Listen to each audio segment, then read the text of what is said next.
should probably tweet this again just to say that the thing is going live. Yeah, I'm going to do that real quick. Let's see. Rhevs Palaver podcast is now live on twitch.tv/dosrev. Come say hi. Support small streamers and hashtag team MZ. Okay, there we go. And hopefully I should now be live. Let me just refresh my Twitch page.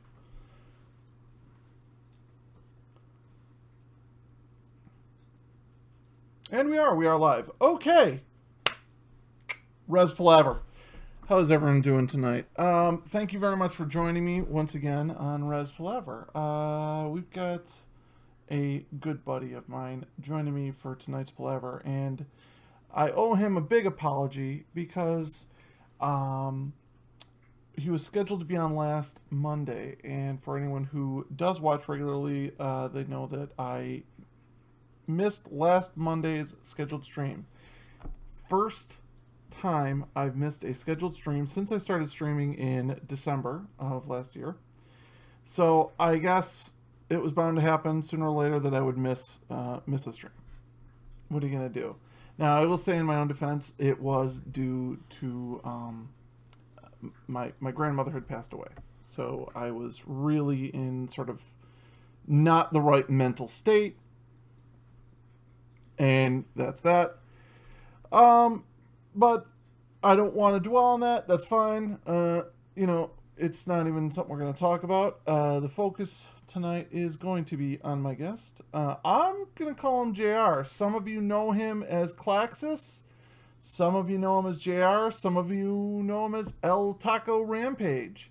I met him back when we were playing Star Wars The Old Republic together, like a bunch of my friends, and we recently reconnected a few months ago, and God, I am so glad we did, because he's just one of the funniest and one of the nicest guys in the whole world, and he's also kind of a dick. He'll be the first one to admit that, though. Let's see if we can bring him on. JR, are you there? Yeah, I'm here. I was going to make a comment about missing last Monday, but then I'd feel like an asshole now. Thanks for that. Sorry, man. Yeah, it was a combination of a lot of things. It wasn't just that my grandmother passed. There was a lot of factors, and it basically it came down to, it wouldn't have been fair to you to try to do a podcast because my head wouldn't have been in it, and I would have just been like, you know what I mean? Oh, yeah, no, I know exactly what you mean. I totally get it. I was just going to make a sarcastic, asshole-ish comment. Like, Please do. Let's lighten the mood. What's your sarcastic comment? I don't know. You done killed it. I'd feel like a major dick now. I think you have to now, though. I think everyone is waiting for it. Well, I was just going to say, I see how it is. I'm feeling very unloved. The very first time you skip a scheduled stream, it was me. Well, maybe you should look at it as that's a positive thing. I've been doing this since December 3rd, and so let's see, what are we in? We're in February, and you get to be the first time there was a missed stream. It was yours. I'm the first. He never called back. I got in touch with you right away. I tried to do the best I could. So we, as I mentioned, we met in Star Wars, right? And you're still playing Star Wars. You're still playing that stupid piece of shit broken game? Yeah, no, I definitely am. But yeah, we met there. Slippery was kind of fairly new whenever we met. I got roped into the guild by she who will not be named after a PvP match with her, and I went and I was like, whatever, I'm just here to PvP, and everyone's like, ooh, Conquest, or however y'all said it, and I was just like, nope, I'm here to PvP. Yeah, no, well, PvP was an important part of that game. It was an important, there was a lot of conquest points to be gained in that, so that was not, it was definitely not unappreciated. Now, I don't know if you know this or not, and I don't know if you care, but I'm guessing you have a push to talk on, because I can see you laughing, but we're not hearing any sound when you do. Yeah, no, I definitely have push to talk, okay. because my dog may go off at any minute, so I don't want everyone to hear a pit lab just sounding as a train goes by. Well, that's cool. That's cool. That's cool. Cool. Cool. Cool. Cool. Cool. So yeah, PvP, but you're still doing that, and that's basically all you really do in Star Wars, right? You don't do raids, you just PvP. I do one raid once a week with a set group. If more than one of them doesn't make that group, I'm like, I'm not raiding this week. Sorry.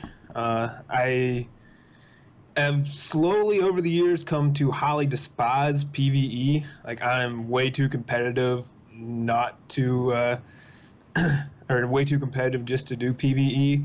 Like, I have to beat other people, so at the end I can be like, hey, I'm better than you. Tank stats suck. I'm a tank. You suck. Go back to PvP, you fucking scrub. Well, it's nice to know the elitism is alive and well. But let me ask you this: you are aware of the fact that PvP in general in Star Wars and in most, I would actually say in most MMO RPGs like Star Wars, really isn't sort of up to snuff with sort of competitive gaming, right? Like, why do you find that you stick with that as opposed to moving on to something like Overwatch or one of the other competitive PvP games? I would say I know that it's not. I do play a couple of different games that actually I play.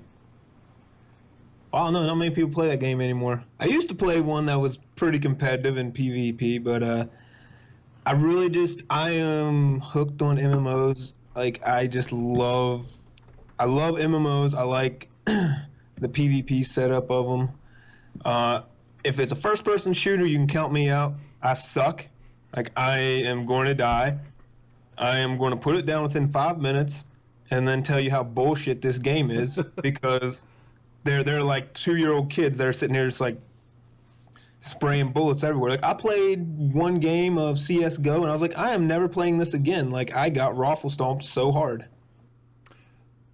That's fair enough. I mean, having be able to lock on a target with tab and then figure out the different combinations that you're going to do and the different defenses is a completely different skill set than active first-person shooter, or which is a completely different skill set than like playing a League of Legends type MOBA game. Define Eloquence is all excited. She goes, "It's Clax. Hey, boo." I don't know. Do you have a Twitch chat open by any chance? Yeah, I have it open. I just look down at it. So if you ever see me like looking down, I'm looking at the Twitch stream. Yeah, no, that's fine. So me glancing in this direction is glancing at our cameras. Me glancing in this direction is me glancing at Twitch chat, and me glancing at this is me staring right into the camera, staring into your soul. Yeah, I know I know exactly what you're saying though. I feel like there's definitely a different skill set involved, and you sort of pick what you like. Like, for example, a lot of people say, "Oh, why don't you play League of Legends?" A lot of people would like watching that. And I don't have those skills, so I totally get what you're saying. But Overwatch. I can play the crap out of sports games. Oh yeah, well, what sports game? What's your sports game of choice? Sports game of choice. Well, I'll give you 3 that I am like the typical person that plays sports games. I'll get 3 every year. I'll get current year Madden, current year NBA 2K, and current year MLB The Show. The reason I do it is especially NBA 2K, since they put on the Summer League thing to where you can meet up with 4 random people, create a team, and play competitively against 5 other random people in a game of basketball. I mean, I feel like these games. See, now I should explain. When I was a kid, and I'm a little older than you are, so when I was a kid, video games were a lot more primitive. But I never my parents used to monitor my TV and my video game time, and if I was going to play a video game, odds are if the weather was nice outside, I was outside. I wasn't playing a video game. But if it was snowy or cold or raining, then I was playing Legend of Zelda or Metroid. But I always felt like, why would I want to play basketball on my television when I live a block away from Delaware Park and I can go shoot hoops down in Delaware Park? And there's always people playing and there's always a game that you can join. So because of that, I never really got into sports games. I think, yeah, I definitely. I mean, as a kid growing up, I was always outside. My dad didn't let us have a TV in the house until I was 14. I didn't start gaming until I was 15 or 16, and that was on a Nintendo Entertainment System, and we had the Batman game for that, Jackal, Mario, and Duck Hunt. Dude, that Batman game was fucking sweet. I remember it was by Capcom.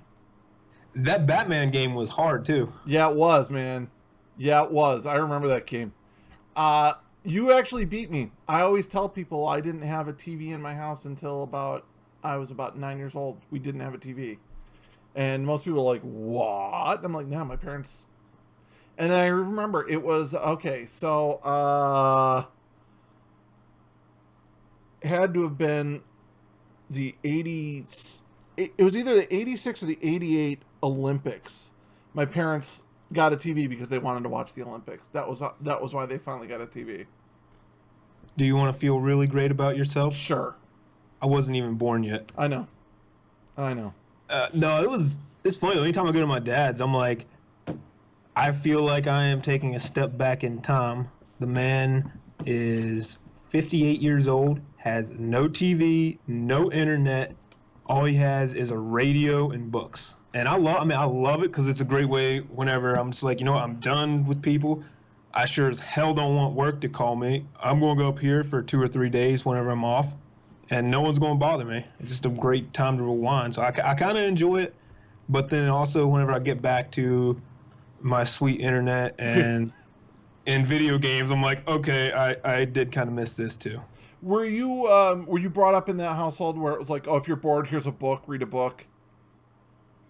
Oh, yeah, no, definitely. That's actually where all my nerddom came from. Is my dad I was always like, oh, yeah, you know, like all my friends had TV, so I loved going to their houses, you know, like whatever weekends I could, which wasn't very often. My parents were just like, no, because you're like going to go over there and like smoke meth. And I'm like, I'm 8 years old. I don't even know what meth is, but. I don't know. With that accent, I find that hard to believe. I'm sure that with that kind of an accent, you knew what meth was by 8. Oh no, I was a very sheltered child, but it was funny though, because like I said, we didn't have TV, so I was all the time go over see a friend's TV and come back. Dad, like, can we get TV? And he was always just like, well, here's an old Aquaman comic of mine. Here's one of the old like original. Fun comics, Green Arrow, and I was just like, you know what? Whatever. This is as good as TV because I got really big into comics, Star Wars comics, DC comics as a kid, and have been hooked ever since. And I am one of the very first people when people say Aquaman sucks, I'll be like, you're wrong, and here's a list of 50 reasons why you're wrong. Well, I'll say Aquaman sucks, and I'll give you one reason, and it's the only reason you need. DC. Fuck DC. So I should mention my parents did not like comic books. So my dad was like, here's a book about the development of mustard gas during World War I. Read this. And he'd be handing this to his 6-year-old and 7-year-old children with graphic pictures of what mustard gas did during trench warfare. Read something educational. Here's a book about black holes. It's this thick with no pictures. Thanks, Dad.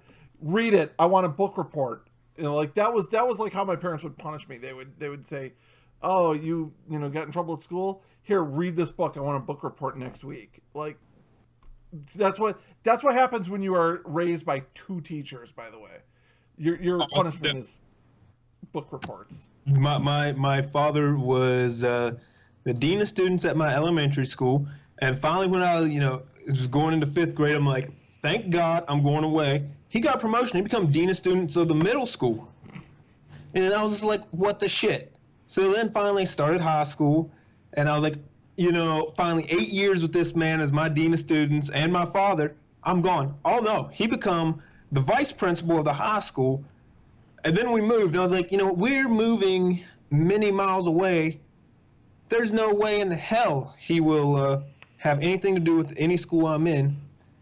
And sure enough, the reason we were moving is he was becoming dean of students at the school that I was going to. Well, that's, okay, so I often refer to Define Eloquence in chat as 87% me, but it's amusing to me how many similarities I'm finding between our childhoods. So I didn't have that bad. It's, my dad wasn't the dean, but where I went to school, where I went to high school and middle school was in the district that my dad taught in. And so when I was in, what do they call 5th to 8th grade? They call that middle school, I guess. Yeah, when I was in middle school. Junior high. Yeah, junior high. When I was in junior high, here was my junior high, and there was my dad's school. So, everyone from both buildings knew each other. Then I went to a different high school that was not my dad's high school. My dad taught high school. But, 3 of the teachers, would travel back and forth between the two schools. They'd have classes in the mornings at my school and then afternoons at my dad's school. And one of them, my math and Latin teacher would have lunch with my dad 3 days a week. So I'd get rides home from my dad from school and he'd be like, "So Mr. Walsh tells me that you fell asleep in class." Fuck. Damn it. I would have that, or I would have friends, as school's leaving, they're like, "Oh yeah, we're all gonna meet up here, and we're gonna go pick up a pickup game of baseball, basketball, football, whatever you want to come." I was like, "I have homework," and "Oh, just tell your parents that it's done." I was like, "You don't understand." I tell my dad, "Hey, I don't have any homework, or it's done." He'd be like, "Let me reach over here. I'm gonna call Cammy, get his old spindle phone." "No, Dad, okay, I didn't do my homework." That's what I thought. Okay. The fact that you have a rotary phone, that you have your dad on a rotary phone, let me ask you this. This is probably what's going to separate the age group here. This is where we're definitely going to break away. Growing up, we had the phone. There were not multiple phones. There was one phone in the house. And that was it. It was just one phone, and it was a rotary phone. I can even tell you where it was. It was on the landing of the stairs between the first and second floor. So anytime you heard the phone ringing, you had to traverse half a flight of stairs to answer it. So, if you were downstairs in the kitchen and you heard it ringing, you had to run down the hallway, run up the stairs, and answer the hello. Because no answering machine either, by the way. No answering machine. If you missed it, you missed it. And there was no caller ID either. That was not even a thing. Okay, so do I at least get you there? Does actually funny, but no. Jesus Christ. My dad is very, very. He hates technology. He still has the old rotary phone. It doesn't work anymore. I had to go set up his new wireless phones 2 years ago, and he's always losing them. He's like, "Hey, these god darn things ain't got no cord on them to keep up with them." But our phone used to be in the living room, up against the wall, as soon as you come in from the hallway coming in. And you would hear it running, and you'd take off sprinting through the house to try and get to the phone. And then our caller ID, there was a little pieces of tape with phone numbers on it. So you would get the numbers, but not the names. All right. So I think that was more of our speed dial. Instead of trying to remember through a book, it was like, "Oh, yeah, that's my granddad's number right, third one down." I just want to address, so Define Eloquence, Luna, asks, why not both, DC and Marvel? And we'll circle back to that for a second. Now, I'll explain. For me, growing up, I was a Marvel fanboy. I liked Peter Parker the best. Spider-Man was my superhero of choice. And I had a friend who was a big Superman fan, and we'd always have these arguments about who would win in a fight, Superman versus Spider-Man. Well, obviously Superman would beat Spider-Man. That's not a fair contest. But that highlighted the reason I don't like DC, which is and someone said this perfectly once to me. They said Marvel comic books are about people trying to be heroes. They're about people trying to rise above base humanity and become more and be heroic. DC are about gods trying to act like people. Thoughts? Go.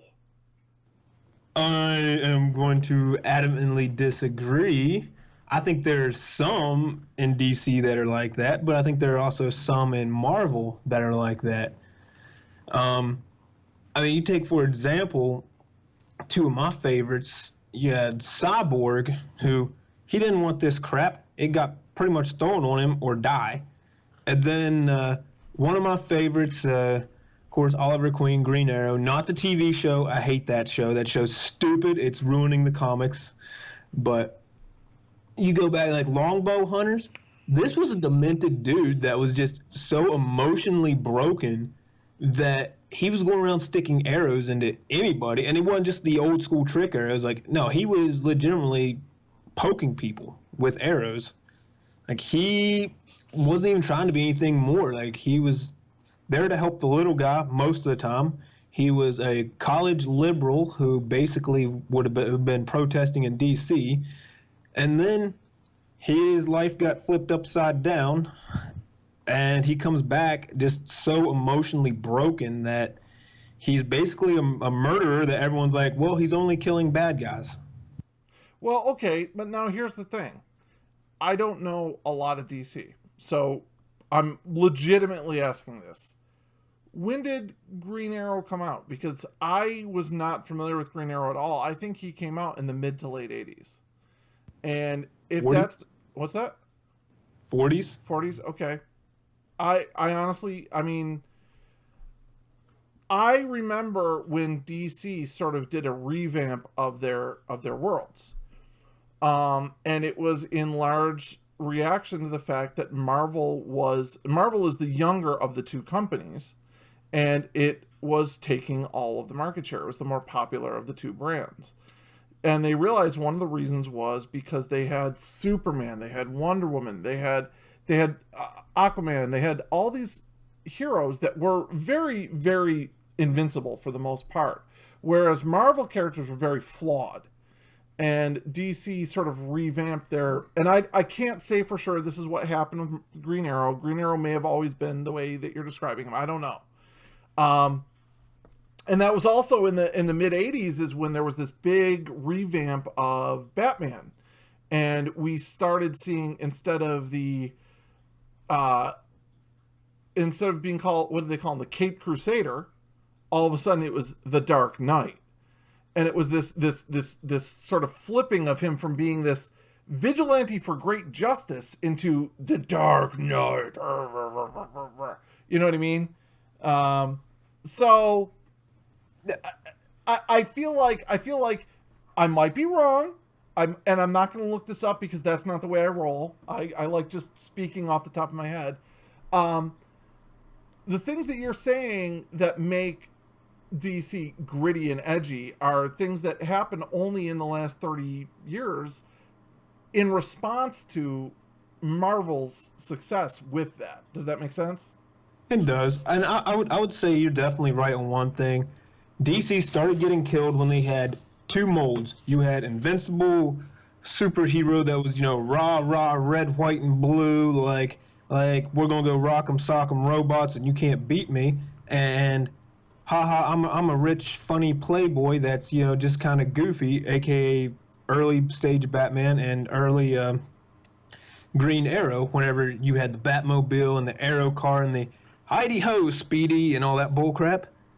And then I think really in the 60s is when you started seeing some of the changes with the Green Arrow. He was more the artist and storyboard all changed. And they started getting very into social issues. Their Green Arrow's the first comic that had a prostitute end up turning up becoming a hero. Had a chick, a sidekick, end up being a heroin addict. had a sidekick end up with AIDS. Like, they were on the forefront of taking on what was going on in the real world social issues whenever they changed over in the early 60s. And then they started seeing success with that, and I'd say that's whenever immediately they were like, let's make Batman immediately dark and for no reasons, and that's why I hate Batman. Because they was like, oh, Batman is going to go from like this great detective and to this, and he has no reason to. Just, oh, he lost his parents. Okay, cool. Like, a lot of people do. Stop being a baby. Dude, that is a bold statement to say that you hate Batman. I will give you credit. I hate Superman, but I love DC. Mm-hmm. No, okay, we can definitely agree on this. And I just want to say hello to Cutting Trees Gaming, who is a great streamer. And I actually usually end up watching him when I wake up in the mornings because he's West Coast time, and he usually get like a good half hour, 40 minutes of streaming right as I'm sort of waking up. But his stream overlay often has Superman on it, so I know which side of the argument he's on. So this being said, CTG, you may want to plug your ears here, but God, Superman's the fucking worst, isn't he? Like, isn't he terrible? I see. I hate Superman. I'm in a love-hate relationship with Superman. You have to like him because he's the original comic book god. That's the only reason.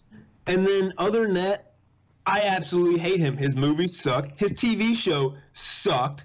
The only time he was good was in recent years in any of the Justice League or any of the Warner Brothers animation.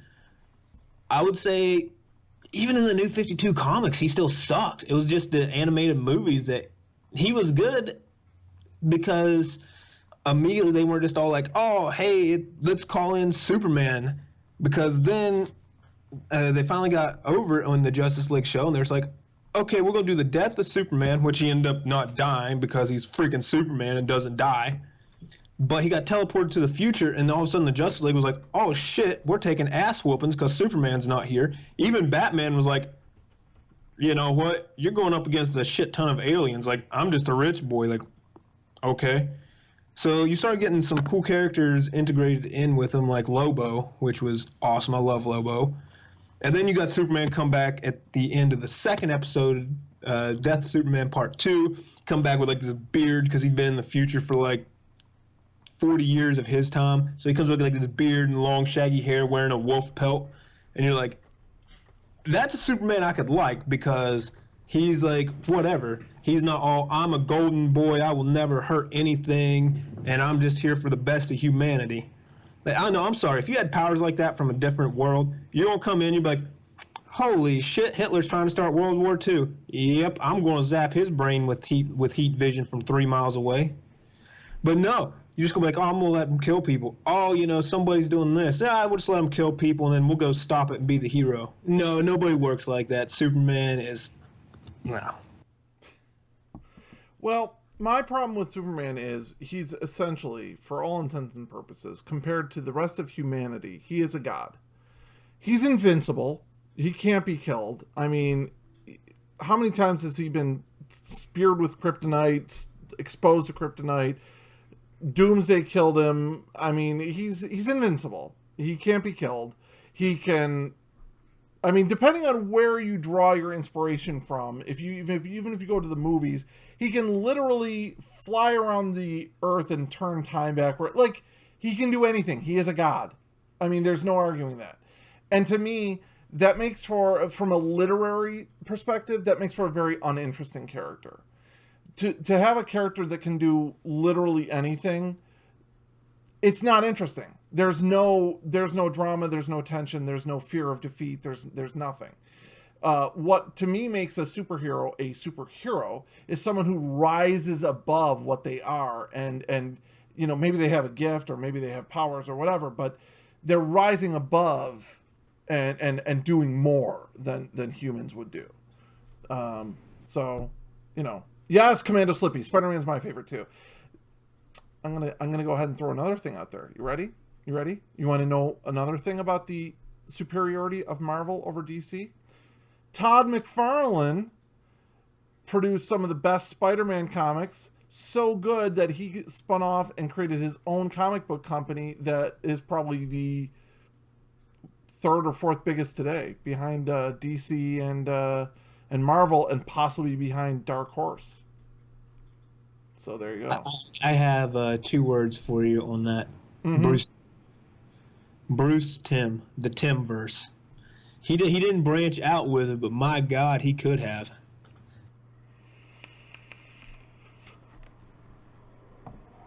I was expecting more. Sorry. Oh no. Although kind of on the Batman thing, I will say there's one Batman that is bearable, and I'd say is my favorite Batman. That's definitely Batman Beyond, because all of a sudden he's not overly gritty. He's just a high school punk acting like a high school punk in kick-ass gear. Yeah, I don't really know Batman Beyond, so I'll have to agree, just because I don't know what Batman Beyond is. Yeah, you sir need to go to a I really don't, because it's DC. I will send that to you. You need to see Batman Beyond, and you need to read some Lobo comics. If you read Lobo, I think you would like him. He's basically a badass bounty hunter that's just doing it not because for the money or anything, just because he likes kicking the crap out of people. So let me go ahead and just read Twitch chat here. We got a couple things. Let's see. So Define Eloquence says Doctor Strange has been my favorite for ... ever. Bisk agrees. Doctor Strange is pretty sweet, especially when the really weird villains come out, like Shuma Gorath. I don't know if you don't know. Okay. Cutting Trees Gaming says Superman, even with all of his powers, does not abuse them, even though he could. I dig his morals. And Bisk says, I really like Batman Beyond, and I'm not alone in that since they brought him over to the comic book world. Now, there's a lot of interesting points there, but I did also think of one other thing. So another thing that was mentioned in Twitch chat was how the DC animations are amazing. I mean, you look at Marvel's animations, and I think you have to go back to like the X-Men cartoon from the 90s, which was terrible. It was terrible animation.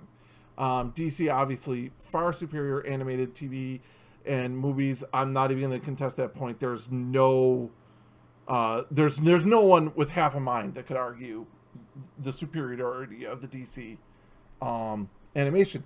My only point would be that yes, but you're still dealing with DC characters, and they're inherently worse than Marvel.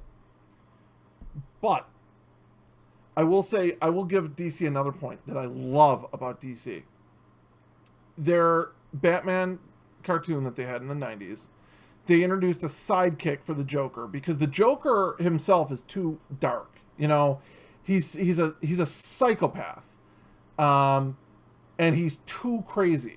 So they had to give him a funny sidekick to make him a little more palatable for children. So they invented this female that was in love with him named Harley Quinn.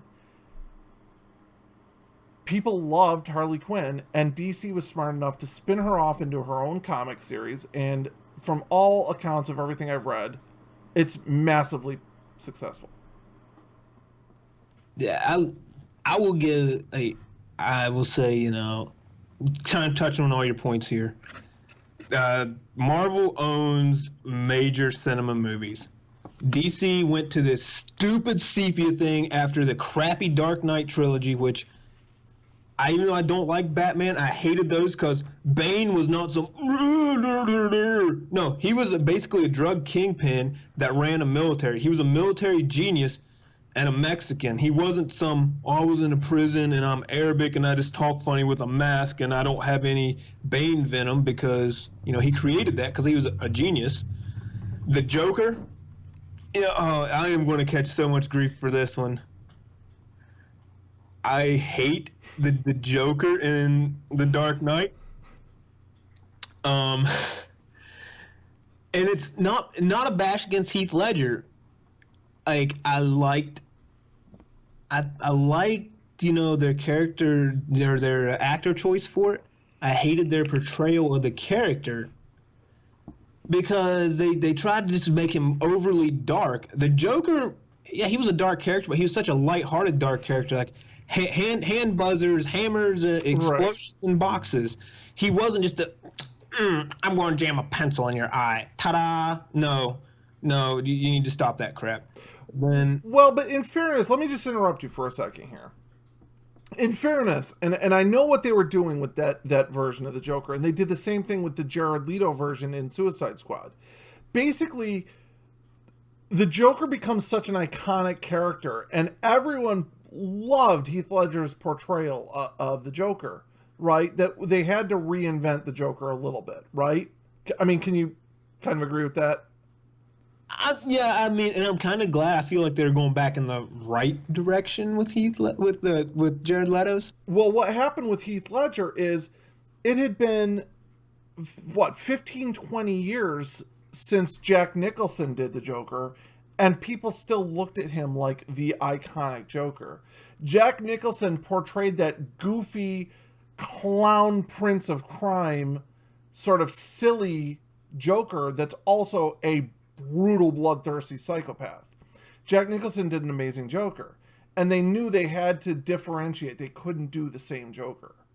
Does that make sense? No, it does, and I understand why they did it. I will say, if we're counting animation, Jack Nicholson's not my favorite Joker because Mark Hamill will forever be the voice of the Joker. Like, he done phenomenal with that. Yeah. Then Jack Nicholson, if we're doing just live action, yeah, Jack Nicholson hands down. And Heath Ledger's my least favorite Joker, and it's just the way they handle the character, and I understand why they did it. And it might be a bit of the fact that I just hate the whole Christopher Nolan trilogy right there. Like, all those Batman movies suck to me.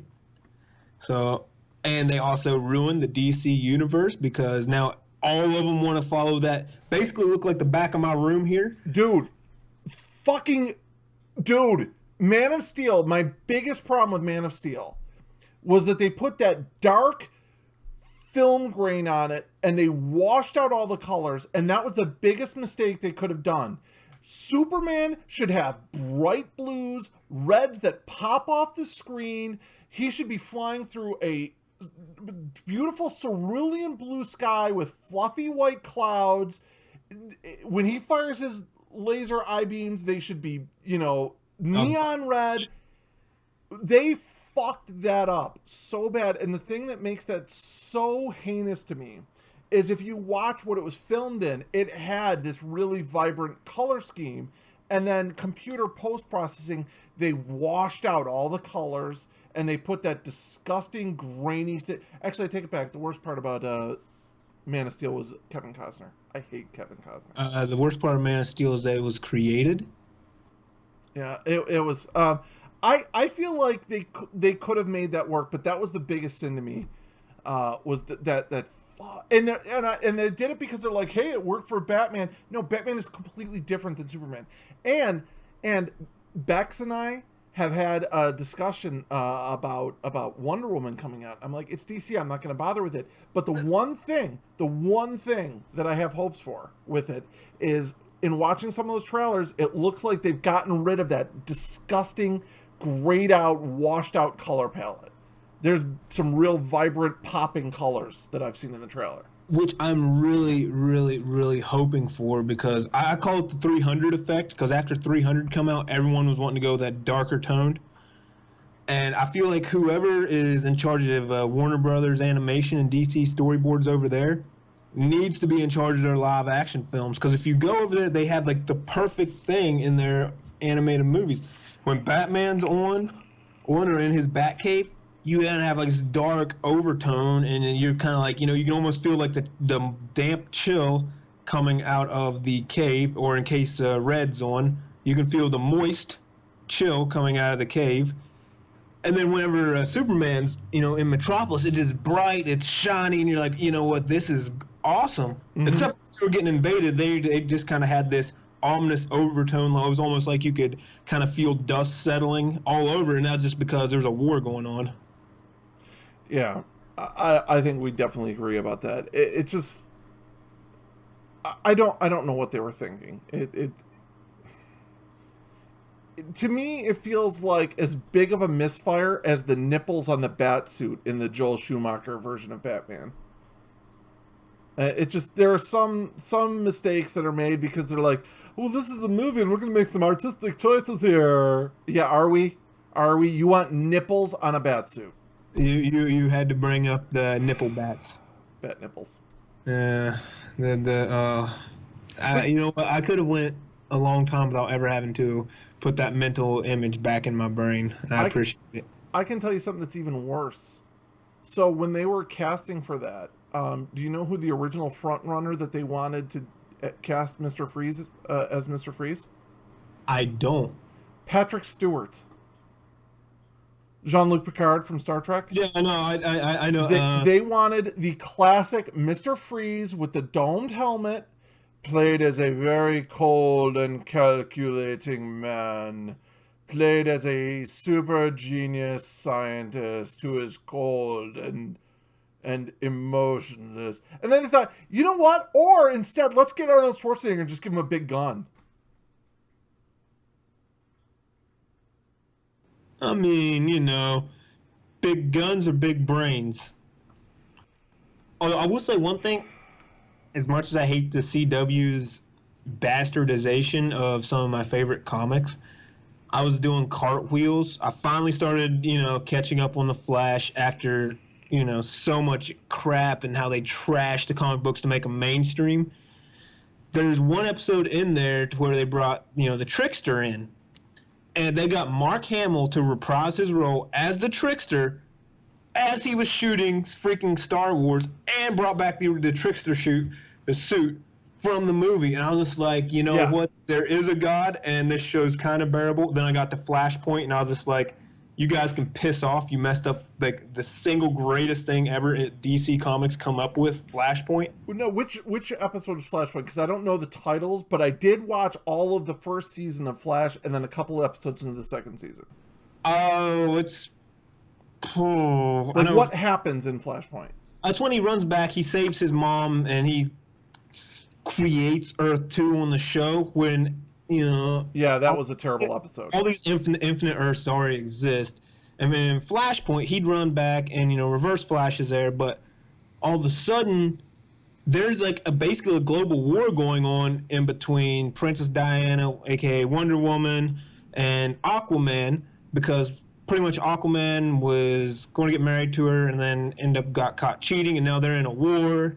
And it's so great. Like the actual DC animated movie, I think it's Justice League Flashpoint, or maybe it's just called Flashpoint. I can't remember the main title, but the one underneath though, it's Flashpoint. If you look up Flashpoint, you'll find it. I'm not going to. If you watch that movie, well, not you because you already hate it. But if anybody watching, if you watch that movie, and then you watch the show, and they're like, "Oh, this is Flashpoint," you're gonna be like, "What the shit are you idiots doing?" So, I actually was sort of enjoying Flash. I watched it on Netflix, and the first, I'd say, good half of the series, I was like, wow, DC has sort of won me over with this. I thought the first half of the first season was really good. And then they started doing some weird things I didn't like, and they started doing, I've got to run faster than time itself. I've got to reverse this tidal wave. I've got to, like, it's like, I've got enough speed force to break the limits. And it started to get very DC, and I'm like, and then the final blow was the last episode. Okay. So I haven't watched it in a while, and my memory is crap. I've got the memory of a goldfish, so I'm going to kind of say what I remember, and it might be wrong. But it was basically like, so there's the cop that's in the show, and he's kind of trying to, like, he's sort of an opponent of the Flash, but not really. Like, he's doing his job, but he's kind of like a bad guy, kind of. Like, he's just a guy doing his job, but he's sort of opposing the Flash. But then he gets redemption in the very end, and it's like he saves the day. So it's like, I'm like, oh my god, DC made this choice, and like I'm watching it, I'm like, oh, there's only like 5 minutes left. This is perfect. This is such a great way to end this series. The human shows everyone else that the humans can do something just as good as the superheroes, that a human being can save the day. I'm like, this is so great. I can't believe they did this. And then with like 3 minutes left in the show, it's like, oh no, now there's a wormhole that's opening in the sky, and it's a black hole, and only Flash can stop it. And so that overshadows everything that guy just did. I'm like, like, You fucking just ruined it. You had the perfect out. You've got 5 minutes left in the show. You cut to a scene where, they're at the funeral and they're talking about the sacrifice this cop made. And then you introduce the teaser for the next season. They could have done that. Instead, it completely wiped away. Free. Okay, I don't know what this guy is doing. Free M homie. Okay, I'm not sure what he's talking about, so I'm just gonna ignore it. Do you know what I'm talking about, though? No, I know exactly, because I can't remember his name, but it was Iris's boyfriend, and he puts the gun to his heart to kill, Eobard Thawne, will basically rip apart reality, because if he dies, he was one of his great-great-great-great-grandfathers or some bullshit. And I think you're getting spammed, bro. Yeah, that's fine. I'll just time him out. But, no, I'm just going to ask, please don't judge the Flash comics based around that TV show. The Flash is such a lighthearted, awesome character, because he's one of the few that's not very DC-like in his mentality. Because you have, like, Batman, Orion, everybody, like, I'm going to go whoop the shit out of you just because you're sitting out here. When, if you watch something like Justice League, you read some of his comics, they're going trying to get information. It was actually the one where they're doing Flash's big museum thing in the Justice League, and they see the Trickster and they're trying to figure things out. And Orion and Batman are immediately just like, "Yep, we're gonna go whoop the crap out of you and send you right back to prison." And the Flash's like, "Whoa, the dude's just like off his meds. Like, let me go sit down and have a conversation with him." Like, he's one of the few superheroes, rather than punch your face off, he'd sit down and be like, "So, what's going on?" Well, yeah, and that's that actually came through in the TV show, that it was a little more lighthearted than a lot of the DC things. That he had some stuff going on, and the whole thing about his being in love with his sister was a little but whatever. But it was that was one of the things I did enjoy about it, is that sort of sense of lightheartedness. My point is, I was saying that DC almost had me change my mind. I was like, It literally, I thought to myself when I was watching this, I'm like, maybe I should give Arrow another chance. No. God, no. Please do not watch it. Anybody that watches that, let's just say you are not watching anything related to the Green Arrow. They started out first season, year one, doing great, based around the year one comics. And then they were just like, let's make TV show Batman in a green suit with a bow. And I was just like, screw you guys, you're trashing one of my favorite comic book characters ever, because he was a lighthearted guy that drove an arrow-shaped car that shot boxing gloves on arrows and socked people in the face, but he was also the guy that thought his way through things because he didn't have any superpowers, and he was one of the ones that generally kind of helped save the day in Justice League Unlimited, because you had all these Stargirl and all these ones with powers or magical, mystical things. And they're like, we can't stop this. We're getting our ass whooped. We're going up there trying to go blow for blow. And all of a sudden you have Green Arrow thinking his way through things. And I was like, this guy is just like a tactical genius. Like, I would hate to play chess against him. And now all of a sudden you just have this, whatever. I'm rock'em sock'em badass leader robots guy that's going to go and take on these aliens. December stuff. If you haven't watched it, please don't. I'm not going to. Don't worry. Well, you had them, and I was just like, you guys have seriously taken something that could have been so great if you followed the Longbow Hunter series or Year One series, and you made it garbage. Like, you took a series, you could have advanced from Year One into Year Two. Obviously, you'd have to edit out the part where Black Canary beat the shit out of Superman, while she was, basically because he killed Oliver Queen, which was kind of awesome because everyone's like, Superman's can't be beaten. And I was like, an unpowered woman kicked the shit out of him and then shot him with a kryptonite bullet. Yeah. Did she really? Did an unpowered woman beat up Superman? Is that what happened? Well, I mean, she has the Canary's cry, but let's be honest. Black Canary is awesome. Huntress is awesome. Actually, I like DC female heroes more than I do males, to be honest, because they're not all like, oh, hey, I'm a chick with big boobs. You better like me, except for Star or Power Girl. That's that one's just out there. But DC actually does really well with their female heroes, and I can really appreciate it. Like you watch some of the new Justice League movies, and one of the funniest things is watching Princess Diana, Wonder Woman, come over like to out of like her little world, little Athenian world, into ours, and trying to figure out how to interact and not just this little girl wants ice cream, take it, here you go, sister, and they're like, yeah, it's gonna cost like $50, and she's like, what? Like it's funny and it's very lighthearted times with very lighthearted times with their female characters, which I can really appreciate.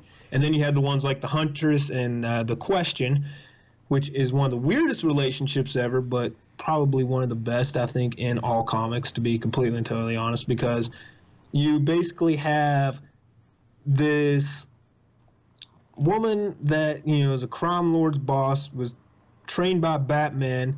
She wants to do good, but she will cut your throat if it's going to stop you from basically hurting people. Unlike, where everyone else is like, I'm going to beat the crap out of you and put you in freaking Iron Heights. Yay, go team. She's like, here's a crossbow bolt between your eyes, bitch.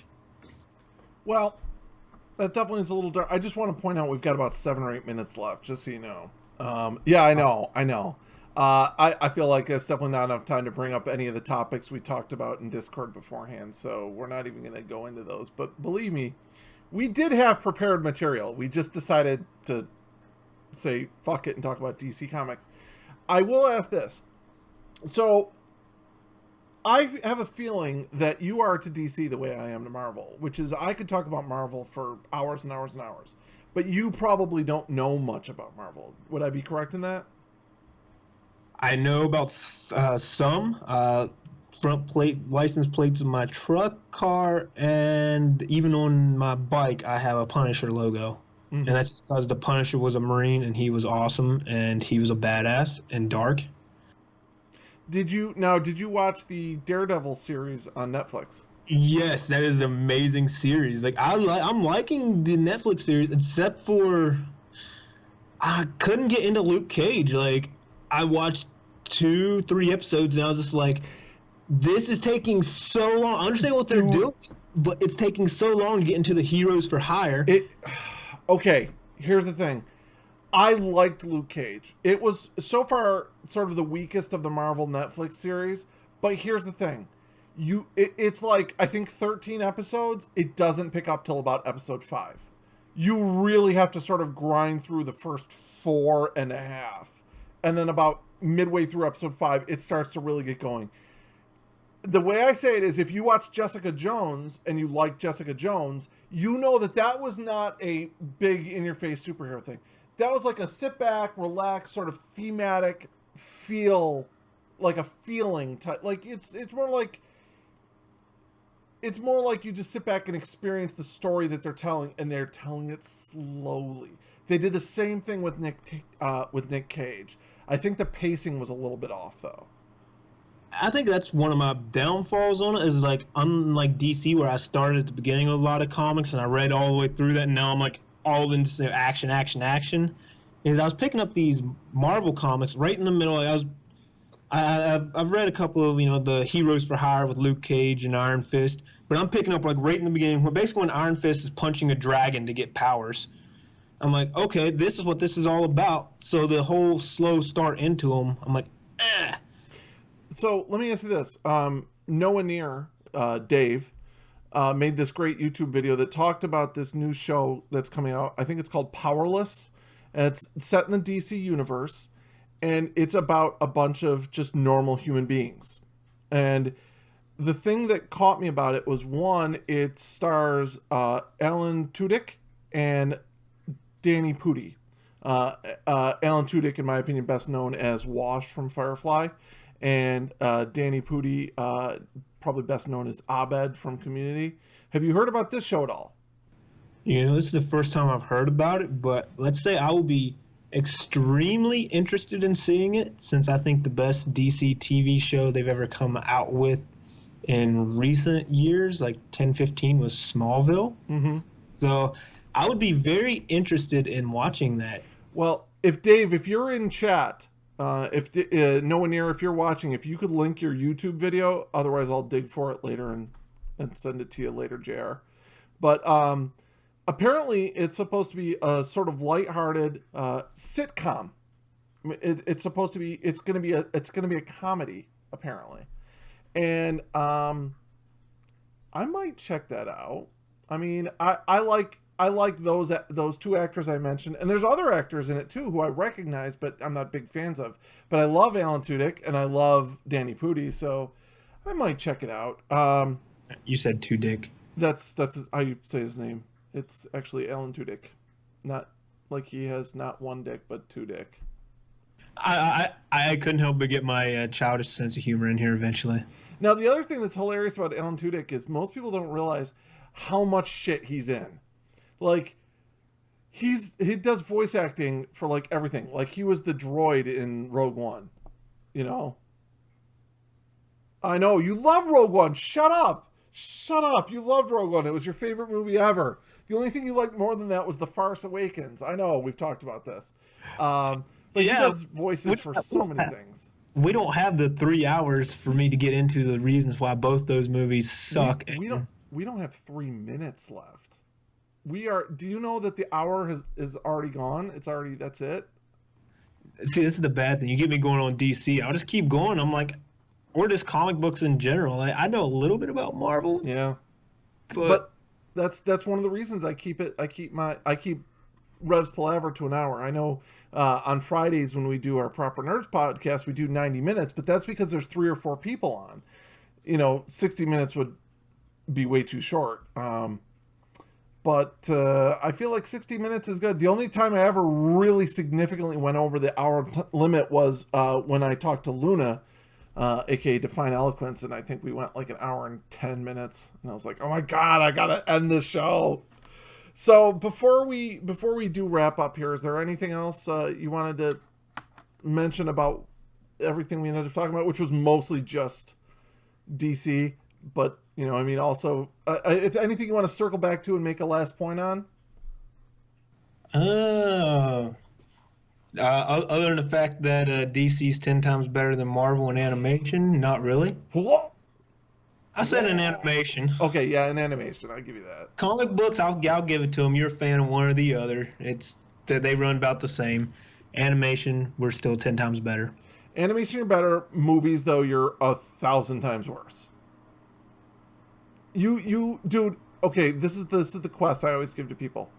Name one good. It doesn't even have to be great. One good DC movie that's come out in the last 10 years that didn't star Heath Ledger. You can't do it. If you say one that has Heath Ledger in it, you don't know what a good movie is, though. Dude, whichever one that was, the second one, it was a good movie. Whether or not you like it, it was actually a pretty good movie. And even that's debatable. But my point is, DC has not put out a good movie. They can't make good movies. I give it to you. And to be completely honest, I'm the kind of guy that watches more animation styled stuff than I do live actions. That's why whenever people ask me all the time about movies, I'm like, I don't know. I was like, I watch animation. I think you want to talk about, voice actors. I did have one last thing I wanted to say. So you mentioned, and I agree 100% on this, Mark Hamill will be the Joker for you. Yeah, I agree 100%. And can I just say how amazing that is, that there are definitely people who may know him better as the Joker than they know him as Luke Skywalker. To go from one of the most iconic characters in movies to being one of the most iconic characters in television. You know what I mean? I think that's pretty amazing. Yeah. So Mark Hamill as Joker. I think we agree on that. So I really have to wrap it up. We're at 9:00 here. So people should definitely follow you on Twitter. It's El Taco Rampage. That's EL Taco Rampage. He also has a Twitch TV account, although you don't stream, so. Not until I get the pieces of a computer that are laying in my office put together into a fully functioning computer. Yeah. Well, I mean, when you do, let me know. I'll help you get going. I'm pretty good about. I've helped pretty much all of our proper nerds set up their streams, except for Dave and Luna. So, speaking of proper nerds, if you don't know who the proper nerds are, go down to the blah blah blah down below. You will see all the information about the proper nerds. I just recently added your name to the list and linked it to your Twitter. I previously only had Twitch people, but I was like, well, why wouldn't I link Reduxa's and Clax's Twitters? That doesn't make sense. Why wouldn't? So, I'm going to go ahead and give you the last word, and then we're going to say goodnight. Okay, last word. Yeah, go follow everybody. Give my boy Rev here a follow. If you liked anything we had to say, definitely smash the crap out of the follow button. Go follow him on Twitter. You won't regret it, trust me. All right, thanks a lot, JR. Have a good night. Good night, everybody.